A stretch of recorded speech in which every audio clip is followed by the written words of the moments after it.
जय Hind. UP UMS Saifai के official YouTube channel पर आपका स्वागत है। आज के इस एजुकेशनल वीडियो में आइए जानते हैं सैफई मेडिकल यूनिवर्सिटी के वाइस चांसलर डॉक्टर प्रोफेसर राजकुमार से कोरोना वायरस के संक्रमण को इन्फ्लुएंस करने वाले फैक्टर्स, कोरोना के सिम्टम्स और पैथोलॉजी के बारे में। कि कोरोना का जब संक्रमण होता है तो 2 दिन से लेकर 14 दिन ये बॉडी में रेप्लिकेट करता है, मल्टीप्लाई करता है। एवरेज ड्यूरेशन 5 से 6 दिन का है। तो 5 से 6 दिन में या 14 दिन तक इसके कोई लक्षण बॉडी में नहीं आते हैं। उसके बाद जो सबसे इम्पॉर्टेंट लक्षण आता है वो आता है बुखार का। बुखार 83-84% केसेस में बुखार पहले आता है और बॉडी टूटने लगती है, जी मिचलाने सा लगता है, कुछ अच्छा नहीं लगता है, मसल में पेन होने लगता है। ये तो इसके जो कॉन्स्टिट्यूशनल सिम्टम है वो है। इसके अलावा 76% केसेस में कफ होता है जो नॉन प्रोडक्टिव होता है, मतलब सूखी खांसी होती है। हालांकि ये हमको ध्यान रखना चाहिए कि इसके बाद करीब 32-33% केसेस में खांसी के साथ बलगम भी आ सकता है, तो उसको हम इग्नोर नहीं कर सकते। ये अच्छा, इसका खतरा कब होता है? 3-4 दिन के बाद भी अगर खांसी बढ़ती चली जाए, बुखार कंट्रोल में ना आ रहा हो और सांस लेने में दिक्कत अगर होने लगे तो आप समझ लीजिए कि कोरोना होने के काफ़ी चांसेस हैं।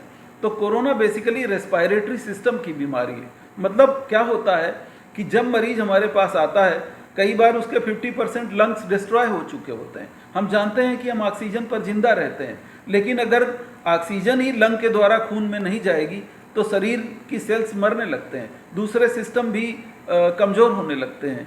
तो इसका अल्टीमेटली तो इसका इफेक्ट जो है वो 2 सिस्टम पे है, लंग्स पे है, सांस के रास्ते पर है, खून पे है।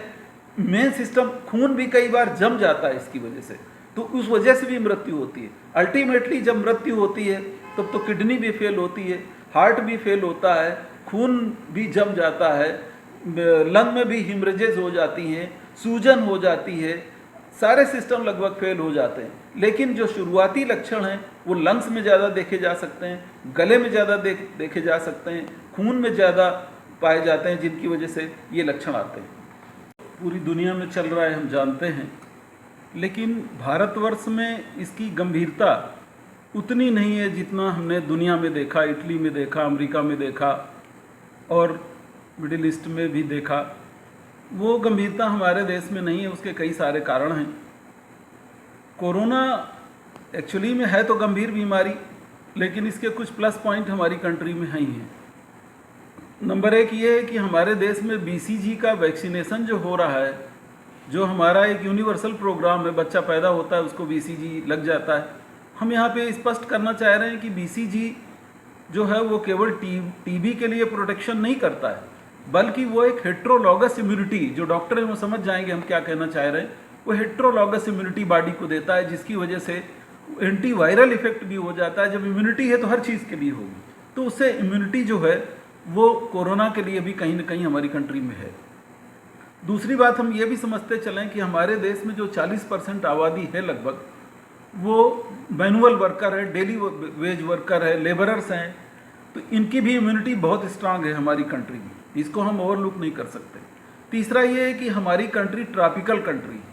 हम ये जानते हैं साइंटिफिक अध्ययन से कि 70% करैक्टरिस्टिक्स जो है इस कोरोना वायरस के इसकी अपनी फैमिली से मिलते हैं। इसका मतलब ये है कि जो इन्वायरमेंट उस फैमिली को सूट नहीं करता है, हम ऐसा मानते हैं कि इसको भी सूट नहीं करना चाहिए। इसका मतलब ये है कि टेम्परेचर जैसे जैसे बढ़ेगा और ह्यूमिडिटी भी जैसे जैसे बढ़ेगी, 90% ह्यूमिडिटी जब पहुंच जाएगी with temperature above 35 degree Celsius, तो और ये 5-6 दिन भी अगर परसिस्ट कर गया तो कोरोना का ट्रांसमिशन जो है सरफेस से नहीं होगा, ह्यूमन टू ह्यूमन तो होगा, लेकिन जो भी ऑब्जेक्ट से हो रहा है, दरवाजे से हो रहा है, मोबाइल से हो रहा है, टेबल से हो रहा है, यूटेंसिल से हो रहा है, वेजिटेबल से हो रहा है, बाकी जिन चीज़ों से हो रहा है वो हाल्ट हो जाएगा।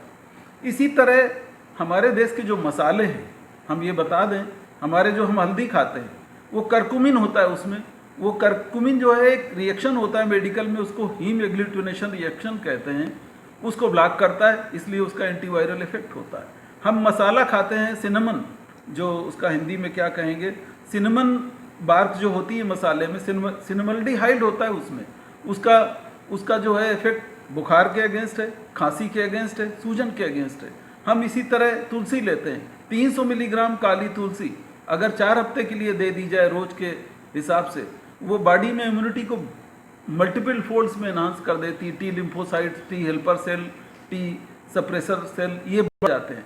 तो इस तरह कई सारे फैक्टर हमारी कंट्री में हैं। हम ये देखते हैं कि जहां दुनिया में डेथ रेट 6.23% इस तरह चला गया, हमारे भारत में लॉकडाउन की वजह से भी, और ये सारे फैक्टर अगर एक साथ ले लिए जाएं तो हमारी कंट्री में इसका मृत्यु दर 3.2% ही रहा। उत्तर प्रदेश में तो और भी अच्छा प्रदर्शन हुआ, 2.2% है।